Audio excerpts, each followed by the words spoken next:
Hello friends, it is Tuesday, January 19th. Hello, welcome to today. And today is a very exciting day for me, and I kind of forget it every year until it pops up. But today, the 19th of January, hold on while I turn the corner here. Oh crumb, the mail just slid all over. Go look for trains too. Yes, it's still too cold for my camera mount to adhere. It's 4 below, but it's not windy, so it doesn't feel too cold. Anyway, today is my 3 years cancer-free anniversary. Woo woo! That's pretty exciting. I think it's pretty exciting.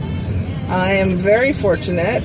This is my, hold on, let me get parked here in the parking lot and I can vlog quick before I go back into work. I parked, turned down the radio. Anyway, yes, 3 years ago I went into surgery, fairly certain I had cancer, but the only way to know for sure was to do the surgery, so we didn't do a bunch of testing before. We had no choice but to do the surgery. So I'm now 3 years cancer-free. I'm very excited, and I'm very thankful to my primary care doctor. And here is my, I don't preach very much. I try to keep whatever personal political views off this site, but I cannot advocate enough the importance of getting your annual physicals. That's all I'm going to say. I have people in my life that don't like going to doctors. They think it's crock. And while yes, there's a whole big debate whether the prescription drugs and all that and the money racket between insurance, I'm not dissing that there isn't issues with healthcare in America. However, if it were not for my primary care doctor and my annual physicals, my story would be very different. I may not even be here right now. So through annual screening, she noticed some things were not right, and it wasn't even the screening, it was our discussions, because there were symptoms that I didn't think were a big deal and just kind of wrote it off. You know, once you get to be a woman of a certain age, which is what I joke, my doctor always tells me whenever I have a problem, you just kind of don't worry about it. And she sent me to like the local at our clinic specialist, and he did some tests and said, I'm gonna send you up. And it wasn't funny, but I'm like, funny. Okay, funny is not even the right word. Okay, so what he did was, he actually called me. I got a voicemail from him on Christmas Eve 2011 telling me that he was referring me to an oncologist in the metro area near us, and it was very important that I kept this appointment. And that's about, he just said, you know, based on the results, it's important you go see this person. And that's like all he said. And I'm like, seriously, before Christmas? I know what an oncologist is. That's all you're going to tell me? But, so we went through, I went there right away, like right after Christmas, talked to her, and I ended up being diagnosed with uterine cancer. I guess I didn't say that yet. So the solution was a hysterectomy, which the original plan was just to remove the uterus. And I remember, you know, she like worst case scenarios, the whole thing. It's not like they're going to wake you up in the middle of surgery to say, yeah, we found something, we need to do a little bit more. So you have all these discussions before your surgery. And I went into surgery. Again, I felt perfectly fine. I had no symptoms really other than not having a menstrual cycle, which being irregular my whole life was not a big deal. Eddie and I always wanted to have children, and it just didn't seem to be happening for us, and you know, whatever. We weren't stressed about it. We were disappointed, but anyway. So I remember I went into surgery, and when I woke up in the recovery room, I looked up at the clock, because there's a clock there to look at the time right away. And it was like 6 hours later. And my immediate thought was, she found cancer. Because in the pre-discussion, it was basically going to be, it was all done laparoscopically, was the plan, and to remove the uterus. And while I was in the surgery, she had pathology there to test the cells, and if they were indeed cancerous, she would remove, do like the whole shebang, the ovaries, the tubes, pretty much all the pieces and parts in there. So, and that surgery would take longer. So when I woke up after, a 6-hour surgery, which should have been under 2, I knew that she had found cancer, but whatever, it was what it was. So then when I talked to her, and that was it, yep, she's like, yep, you do officially have, you're a cancer survivor, more or less. You were diagnosed and survived on the same day.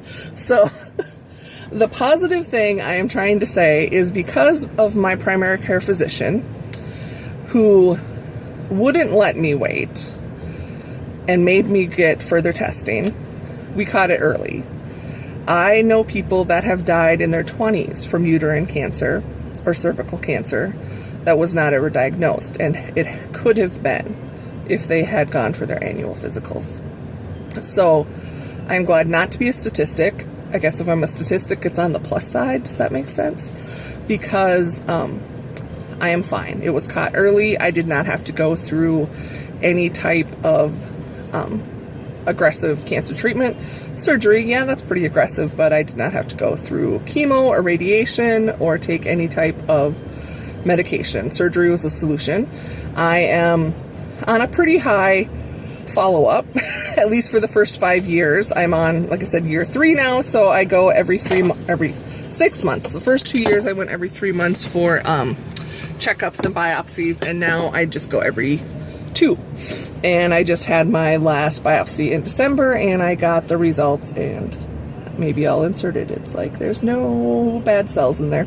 And I kind of joke with my doctor when I see him now, that every time he's like asking me all these questions about being, any changes, any bleeding, anything. And I'm like, seriously, there's nothing down there in Whoville. It didn't grow back. What do you expect is going to happen? And he just smiles and laughs at me, because he's like, I said, I'm the most boring patient you have, because there's been no changes. I said, other than, increase, because I got no hormones, you took all my estrogen, so I get these lovely whiskers on my face. I said, that's my only complaint. He just laughs at me, and he's like, I wish everyone was like you. But, and he's like, but things could happen. I said, I know, if I ever had anything, I would call you right away. Don't worry. So that's the good news. That's what I'm happy about today. And I guess I don't think I'd shared that before on here. I don't share all the personal things, are unable to have children is a whole different, that's probably too personal. I don't think I'll share that. And that's something, obviously, when you have a full hysterectomy, you are not going to be able to have biological children ever again. So that's something Eddie and I have dealt with. And it's a little more personal. There's options, yes, but again, I don't care to talk about that. If you're my friend outside of YouTube, you probably know more, or I might share with you privately, but thankfully our lives are beyond blessed. We are Auntie Cathy and Uncle Eddie to so many amazing children and their parents who absolutely love and adore and support us, so we're not, childless. If the opportunity comes where we could have a child through adoption or foster care, we would. Oh my gosh, it would be amazing. But I'm a big believer in, whatever's meant to be is meant to be, and God has a plan for me, and I focus on the good in this plan that I'm living out.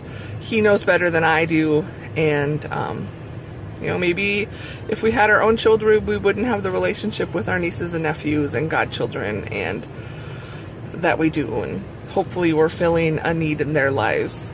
So anyway, I'm just grateful to be alive. I'm grateful to my doctors, and I still will preach regular physicals, men and women. I don't care. I know you don't like doctors. Trust me, nobody likes having their personal space invaded. It's not something we do in everyday life, but there is a reason. I do strongly advocate, though, that you find a doctor who you like and trust. I've had very bad doctors in the past that I actually didn't go most of my 20s. This is where I didn't go to the doctor for my physicals and stuff, because I had bad doctors who were They were just bad. We just, you know, they didn't care about me as a person. They looked at me as what my chart said, and that was it. And they didn't get to know me or why my chart said what it did. So when I have had to move, which is several times I've moved, I think it's, I don't know, more people need to do this. When you have to like find, you know, your new hairstylist, you've got to find a dentist and a doctor and all that. I talk to the people in my, you know, my coworkers and friends that I've made and ask for referrals to doctors. I call and make an appointment with a doctor. And it's so funny to try and make this appointment when nothing's wrong, because they want to like, so it's an annual physical. I'm like, no, this is a consultation. And they're like, well, what do you need a consultation, you know, of? What symptoms? I said, no, I'm interviewing the doctor to see if there's someone that I want to trust with my health. And it's like a pin could drop on the other end. And then the people get it. And I said, I've just moved to this area and I need to find a primary care physician. But, you know, I want to meet with them and get to know them prior to having any health issues. So people set me up and I go meet this doctor and they're like, so what can I do for you? And I tell them, I said, here's the scoop. Here's my health history. Here's my file. Yep, I'm overweight. I know it. You know, if you have a problem taking care of me, being my doctor, because you're going to be focused on my weight, that's fine. I said, it's nothing against you, but that's not the type of doctor I need. And I've had more than one doctor kind of drop their jaw when I've been with them in a room. And sometimes it didn't work. And it's okay. Good Lord, people, it's your life. You know, doctors, lawyers, whoever people look up to and think nobody's better than anybody, first of all. And just because they're in a position where they would literally have your life in their hands, you need to trust them. You need to know they care about you. So if you have a bad doctor experience, don't write them all off. Don't, you know, and don't accept it as being okay to be treated that way, because it's not. There are plenty of good healthcare professionals, and I urge you to find one, because then you can be like me. You can be a survivor. So this turned out to be way more than I meant it to be. I just wanted to check in, since I'm trying to do the vlog weekly, and celebrate the fact that I'm alive today and my life is so blessed. And my YouTube friends and family, you are part of that blessing. I didn't even know about you. I mean, I knew about YouTube, but I didn't know the support that was out there 3 years ago when I was going through this. So I'm so blessed to have found all of you. You really do make a difference. So, okay, I better go back to work. My coworkers are all coming in from lunch and they're looking at me like Cathy's talking to herself to her phone. Maybe think I'm doing like a video chat with someone. I don't know. They already all think I'm weird. Good Lord, I make them eat crappy food all the time. So, anyway, I hope you're having a blessed day. I'll see you in the next part of the vlog. Eddie is home. It was so we're all off now because with his work schedule, he used to be home primarily on the weekends, but now while I was on vacation, he was kind of working extra shifts or extra load so other people could be home for the holidays. So now he hasn't been home on the weekends. He got home yesterday, maybe, I don't know, 4 o'clock on Sunday. So we had a few hours last night before he fell asleep because he's exhausted when he gets home. And I thought we had all night tonight and he would leave tomorrow, but he just called me and said his loads got changed and he has to head out tonight by like 8 o'clock.